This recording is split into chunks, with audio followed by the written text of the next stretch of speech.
আসসালামু আলাইকুম এভরিওয়ান, কি অবস্থা সবার? আজকে অনেক তাড়াতাড়ি ঘুম থেকে উঠে গেছি।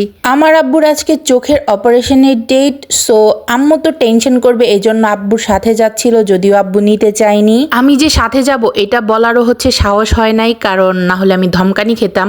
তো যাই হোক, এদিকে গলা ব্যথায় কথা বলতে পারতেছি না। কার কার এই জ্বর ঠান্ডা গলা ব্যথা বলেন তো?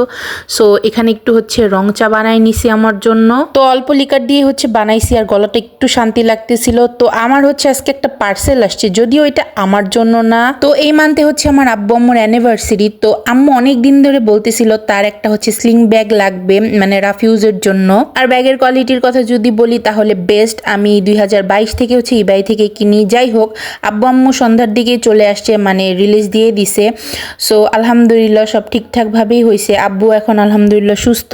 তো এদিকে আমার দুঃসম্পর্কের আত্মীয় কি কি কিনে দিছে সেগুলো দেখতেছিলাম। তো আব্বু আমাকে বলছে কাউকে জানাতে হবে না, আর এদিকে ভাইয়া আমাকে বলে রাখছিল যাতে আমি 1 দিন বা 2 দিন আগে জানাই। সো আমি আগেই ভাইয়াকে বলে দিছিলাম। তো রিজন ভাইয়া সবসময় আমাদের ফ্যামিলির কেউ অসুস্থ হলে সবার আগে সেখানে গিয়ে থাকবে।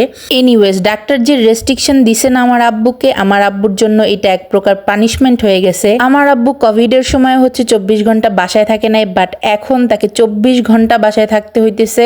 আচ্ছা, এটা পরের দিনের ক্লিপ। আব্বু আম্মু আমাদের ছোট হাজি সাহেবের সাথে কথা বলতেছিল। তো এদিকে আমি আম্মুকে বলতেছিলাম, আম্মু মোহাম্মদের ফেসটা খেয়াল করো, হুবহুব একেবারে অন্তুর মতো দেখতে। যদিও আমরা অন্তুকে ডাস্টবিন থেকে আনছি, তো ব্যাপার না।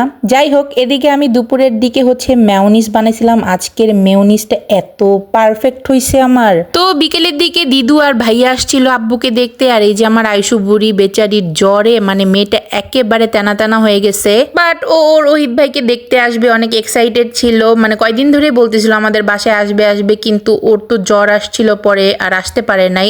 তো যাই হোক, এদিকে আমি হালকা পাতলা একটু রান্না বান্না করছিলাম, মানে সন্ধ্যার নাস্তা আর কি। আর এই যে আমার মেয়োনিজটা এত পারফেক্ট ভাবে জমছে। তো আম্মু দিদুকে বলছিল আমাদের বাসায় দুপুরে খাওয়া দাওয়া করতে, বাট দিদু রাজি হয় না। আর যেহেতু আব্বু অসুস্থ, সো আম্মুকে প্যারাও দিতে চায় নাই। তো এই তো হালকা পাতলা নাস্তা আর কি। আর আমি একটু নান বানাইতে চাইছিলাম, বাট ভালো একটা ইস্ট খুঁজেই পাই নাই কোথাও। তো এই ছিল আমার আজকের ভিডিও। নেক্সট ভিডিওর জন্য টিল দেন টেক কেয়ার, আল্লাহ হাফেজ।